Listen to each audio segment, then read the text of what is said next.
You've got Mr. Chairman, 3 minutes. thank you, Mr. Chairman, committee members. I'm Wayne Hoffman. I'm president of the Idaho Freedom Foundation. I'm not a lawyer, so you'd be fortunate for that. Since the early days of Idaho Freedom Foundation, we've been asked over and over again, even today, do we support this legislation? Will we support this legislation? And they're surprised when I tell them we won't. And I want to be clear the reason why. There's nothing pro-freedom, pro-free market, pro-business, and I even go as far as to say nothing pro-human rights in this legislation. Adding the words may make people feel good, that maybe they've accomplished something, but you will not have stamped out discrimination. And in fact, I think you'll have made matters worse because you will have well-meaning, caring, good business owners with not an ounce of ill intent who are fearful of their hiring and housing decisions. When you have also made matters worse because when you're given a choice between two very equally qualified employees, employers may choose the person least likely to cause a problem when they're released from service.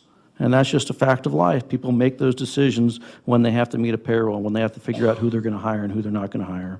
What you could do, however, and I provided several of you with an example, is provide a framework for businesses to continue to make their own contracts with employees as they have, as you've heard in this hearing, banning discrimination against gays or transgender people or even overweight people as I have been, or short people as I probably am, and left-handed as I always will be, or whatever you wanted to ban as a form of discrimination.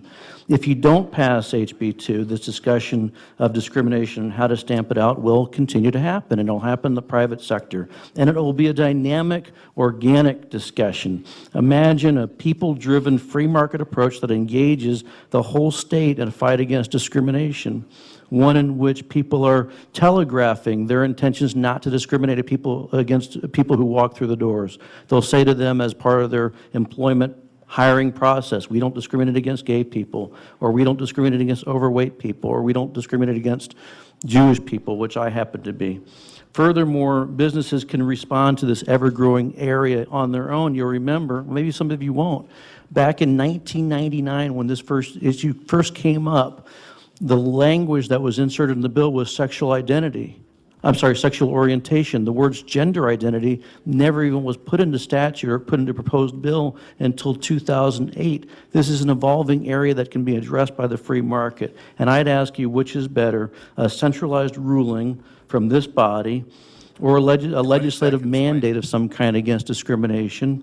Or is it better to have an approach that is handled by the free market, that is supported and built upon by the people of Idaho? Again, I would just tell you that, in our opinion, HB 2 is not pro-freedom, it's not pro-free market, it's not pro-business, and it's not pro-human rights. And with that, I'd urge your no vote and be happy to stand for any questions. Are there questions? Representative Wintrow. Thank you, Mr. Chair. Quick question. Mr. Hoffman, are you aware that 1,800 businesses represented by Ray Stark from the Boise Chamber of Commerce have actually indicated that it is very good for their business and they're not willing to let it just settle out in the free marketplace and have said they do support this bill? Mr. Hoffman. Mr. Chairman, Representative, I'm glad that 1,800 businesses have done that, and they can write their own policies today saying that they won't discriminate, and that can expand out in the marketplace. I'd much rather have that than have government deciding those decisions for me. And on top of that, I would really prefer it if I knew when I walked into a business whether I was going to patronize a business that was going to be discriminated against me later on. I like to know who supports me and who doesn't on the forefront. Further questions? Thank you, Wayne. Mr. Chairman and committee, thank you very much. This has been a great process. I appreciate it. Thank you. Carrie Wilson. Patrick Chapman next. Brian Redmond. Julie Herfnuggles. I'm going to say it in German because that's the way it's spelled. Go ahead. Please say your name. My name is Carrie Wilson. Mr. Chairman and members of this committee, what a privilege to be able to speak today. Thank you. We have all seen the importance of words and what they mean. Recently, I was involved in a discussion about the word freedom. We went around the group and each person gave their definition of freedom. One of the definitions was to be able to act without restraint, or bounds. We didn't get very long in our discussion before we realized that if I am to exercise my freedom without bounds or restraint, it's not going to be very long before my freedom encroaches upon another person's freedom. Therein lies the clash that Representative Crane alluded to yesterday. This week, we have heard heart-wrenching personal testimony after testimony of deep hurt and much pain. I don't think any of us can deny that. The pain of rejection, hopelessness, and deep longing for a sense of worth and being loved and accepted. Every single person in this room, whether LGBT or straight, every single person in this room is made in the image of our Creator. And because of that, every single person in this room has worth and value. Mr. Chairman, members of this committee, I would submit to you that the passing of House Bill number 2 cannot give that sense of worth that we've heard talk much about this week. And because of that, I would ask for your no vote on this bill. Thank you. Are there questions? Thank you for coming. Patrick Chapman.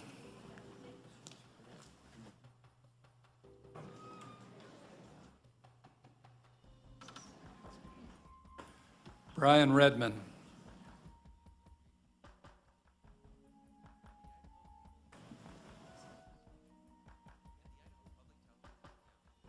Julie, I'm going to say it in German, Hüfnagel. And actually, it's Dutch. Well, but that's Close. very close enough. Yes. First, my name is Julie Hofnagels, and I would like to thank the committee for hearing testimonies on this important subject. I'm speaking on behalf of myself and my husband, Case Hofnagels. I work as an interpreter for a local hospital, Ada County Courts, and the Boise school system, and my husband's a retired semiconductor engineer. We've been touched here by people's personal stories of living with discrimination and deeply saddened by calls from some to exclude the LGBT community from human rights protections. I believe that the sentiment behind most of the impassioned pleas to vote no on Add the Words is simply fear and fear of the unfamiliar. I hope that hearing the testimonies of so many LGBT people and their supporters and families over the past 3 days will have made the unfamiliar a little more familiar. When I was 19, my closest childhood friend came out to me as gay after our first year away from home at separate colleges. Because of my religion at the time, I judged her for it and we drifted apart. But she always stayed in contact, and gradually, as the years passed, my unreasoned fear disappeared. This lifelong friendship and friendships with other gay and transgender people, including a dear cousin, has made me a more open, loving, and richer person. I see the condemnation of gays and resistance to giving them protection under the law as a clear parallel with the other great civil rights issues of our age, freeing the slaves, giving them the vote, and giving women the vote. Biblical passages were cited in support of perpetuating all of these unjust situations, and I do not believe that any such changes could be made in a society without legislation. In closing, on the topic of homosexuality, Pope Francis recently said, "Who am I to judge?" Society is clearly evolving. We should accept this and focus on the fact that some within our society, the LGBT community, are still being denied basic human rights, protection from being dismissed from a job, kicked out of their living quarters, harassed or beaten, rights that the rest of us have come to take for granted. Idaho needs to join other humane states and countries around the world. We must let go of fear and choose a path of love and compassion. Now is the time to add the 4 words to Idaho's anti-discrimination code. I thank you very much for your time and consideration. Are there questions? Thank you. Okay, here comes the whole list. Matthew Heaton, Gail Jones, Chuck Davis, Jessica McCaffrey, David Monsees, Jeff Jenks. Any takers there? Oh, yeah. You're the, I'm Dr. Monses, and I will yield to the floor given the floor. okay. Thank you very much. Go ahead, give us your name and for the Hi. record. Hi, I'm Jessica McCafferty. You actually got that a lot better when I was younger. People called me McAfarty, and that was really embarrassing. So you did well. Chairman and representatives of the committee, I'm so excited to tell you, to talk to you today. And I'm going to talk to you a little bit about my dad. I'm very proud of him, and we've had some interesting family dynamics, and so I wanted to tell you a little bit about that. My dad didn't graduate from high school, not because he couldn't, he was very smart, but because he felt so compelled to fight for his country in the Vietnam War. He lied about his age and entered the Navy at 17. I don't condone lying. Upon exiting the service, he worked his way up from being a truck driver to owning his own road construction business. When I was growing up, my dad worked out of town from April until October. My mom and I would visit him on occasion, and sometimes he would come home on the weekend when he didn't have to work through it. During the winter, he'd work long hours in the office. I, like others that have come before you, learned my amazing work ethic from my father. I've also learned how to treat people and what good business means. He had a mechanic for a while that was gay. There were conversations about him, and my dad would claim, with some choice words that some refer to as French, I don't give a crap who he is or what he is. If he can do the job, I don't care. Despite his knowledge about parts of the language, my dad, along with you, Chairman Luker, has no interest in going to France. I came out to my dad as a lesbian 3 years ago. Our conversation was brief, and it hasn't continued. I got word that my dad was having chest pains and needed double bypass surgery 2 weeks ago. Contemplating the possible loss of my dad, one of the first and most pervasive thoughts was relief that I had told him who I was when I had the chance. He's doing fine now. After surgery, I was in Arizona where they live, and I told them about this legislation. This is only the second time my dad has referenced my sexual orientation, the first one being when I came out. He said, "I'm proud of you for standing up for who you are and what you believe in." I have yet to be fired here, denied housing, or been refused services because of who I am, but I know people who have here. They shouldn't have to live in fear. Though my dad is the kind of boss that weighs employees on the job well done, we can't guarantee that all employers in Idaho will follow that business ethic. That's why we need House Bill 2. I want to stay here and continue to work and contribute to society without fear of a potential employer looking at this hearing record and matching my name in support of my testimony. So please pass House Bill 2. I stand for questions. Other questions? Thank you very much. Jeff Jenks? Lisa McLean? Kim Fields?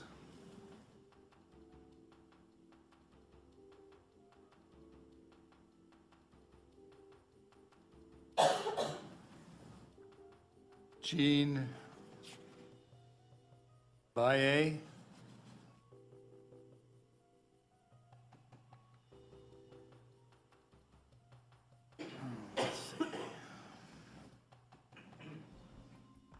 Linda Paul?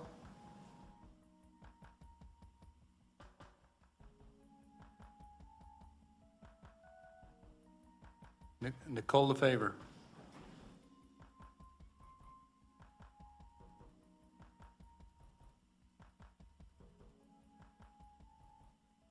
Let me put a couple others on here. Martha Govia? Let's see. Pam Piper Ruth, is it? Marilee Turner and Letta Neustetter. Mr. Chairman? Yes. I called Matthew Keaton a couple names ago. That might be Melton. I have terrible handwriting. Well, I know I signed up for leave.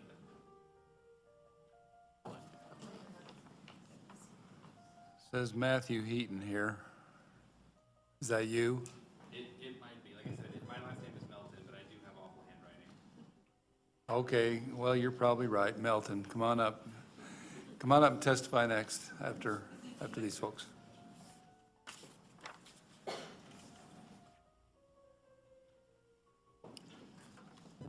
Go ahead, Nicole. Thank you, Mr. Chairman and committee. The question before you is a fairly simple one, and the people of Idaho today are looking to you and the vote you'll make tomorrow morning with the question, and that question is, will it be acceptable in the state of Idaho to fire, evict, and refuse service to gay and transgender people in our state? That's the question they'll look to you, whether you vote yes or no tomorrow. You will make a decision as to whether the state will say the harm that you've seen here today is acceptable or not, whether it will be allowed to proceed legally in the state that we love.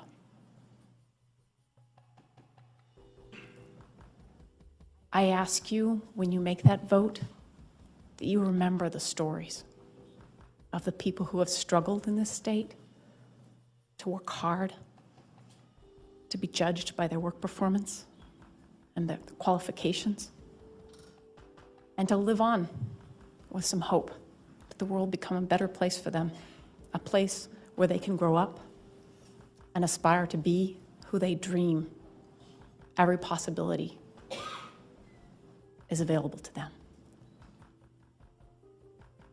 Mr. Chairman and committee, that's the question before you tomorrow. I hope that you hold these stories with you till then, and you realize that the state is waiting to know what your answer is. Thank you, Mr. Chairman, and I'm happy to stand for questions. Are there questions? Representative Crosty. Thank you, Mr. Chairman. Senator LaFavor. First of all, I want to congratulate you on finally getting your hearing after 9 years.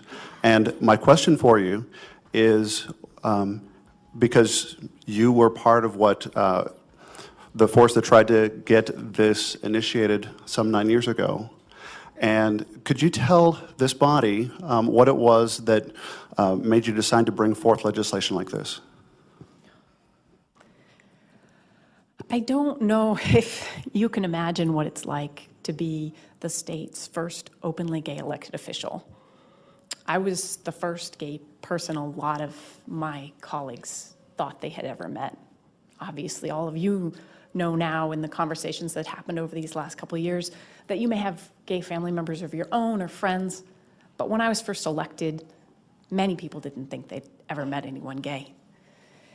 Not only that, but out around the state, people didn't have a lot of people in their own communities they could look to have conversations about this. They didn't know who to go to if they faced discrimination, if they had been the victim of a hate crime, or if their child had taken their life because he or she was gay.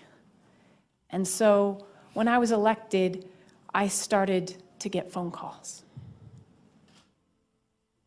Those are the phone calls that would have gone to the Human Rights Commission had there been the possibility that they could have dealt with these issues. But instead, people called me. They called me when their kids took their lives. They called me when they were beaten in an alley. They didn't always call the police. A friend would tell them, what my email address was or my phone number. And believe me,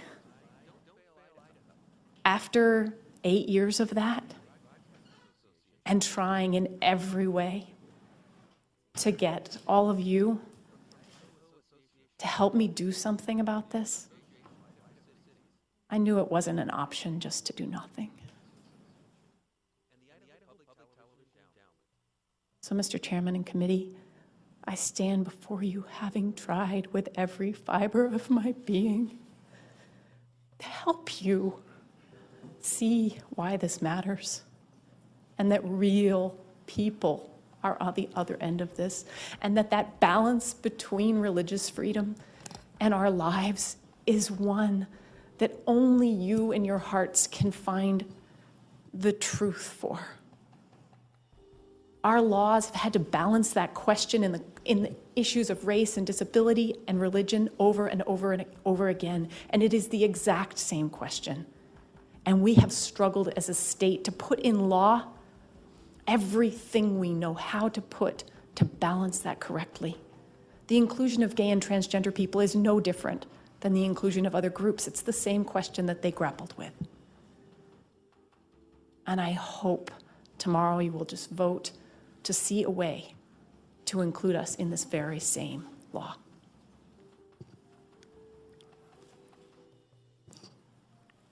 Just a concluding comment. I have time for another question, but not time for another answer. Just to, if you would indulge me. Senator, I don't know what it's like to be the first openly gay legislator, but I know what it's like to be the second, and I promise you there will be many more. Thank you. And maybe we'd be done with this question. Thank you. Representative Wintrow. Thank you, Mr. Chair. I know there are other people who have to testify, so Yeah. I'm really... I just want to ask one simple question. Have you imagined, and all the people who have talked to you in all those years, have you imagined what tomorrow could be like if there was a vote for a yes?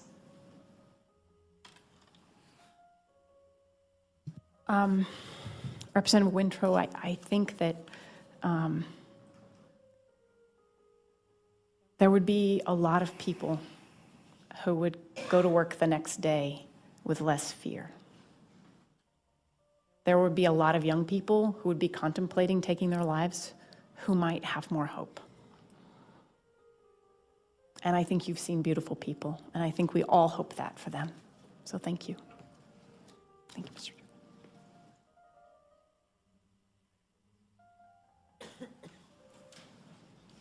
Let's see, I think, who we got up here? What is your name? You've been up here first, and then we'll have you. My name is Pamela Piper. Okay? Mr. Chair and committee members, I have lived in Boise, Idaho for 35 years. I was born into a Christian faith and still belong to a Christian church. There I learned to love my neighbor as I love myself. It is easier for me to love my neighbor and myself when I take the time to learn to know who they are and who I am. I want equal rights for all my neighbors. Passing HB2 is not just a human rights issue, it's a safety issue. Adding the 4 words will help stem the verbal and physical violence directed toward the GLBT community. I would like to share now a personal story. It was in the 1970s when I attended a small Mennonite college in the Midwest. I knew 2 brothers just a year apart in age. And here I must tell you, at the time, I understood homosexuality. It was because you didn't have a good relationship with your mother, purely psychological. And it was a sin with a capital S. These brothers were active in their church. The 3 of us were in a group of teenagers who did not smoke or drink. We were pretty straight young adults. We all graduated and got good jobs. They married women, I married a man. Each couple had 2 children. At that time, we were in our 30s and all active leaders in our local churches. The younger of the 2 brothers started having marital problems and difficulty at work. He went to see a counselor and started learning about himself. His counselor opened the door just a crack to the possibility of him being a homosexual, and he walked right through it. It was not a sexual orientation of his choosing. He did not want to be gay. When I heard his story is when I began to change my viewpoint and gather information because I respected him. He was a caring man and a loving father. You got about 30 seconds. Yeah, I got it. Just like his older heterosexual brother. In closing, good timing, I believe everyone in this room wants liberty and justice for all. The work we all do to accomplish these goals is not easy. If this bill passes out of the committee and onto the floor, let's keep dialoguing and listen to each other's personal stories. Communicating and working together for justice is worth it, and the rewards are great. So I thank you for listening and considering my testimony. Questions? Thank you. Matthew Melton.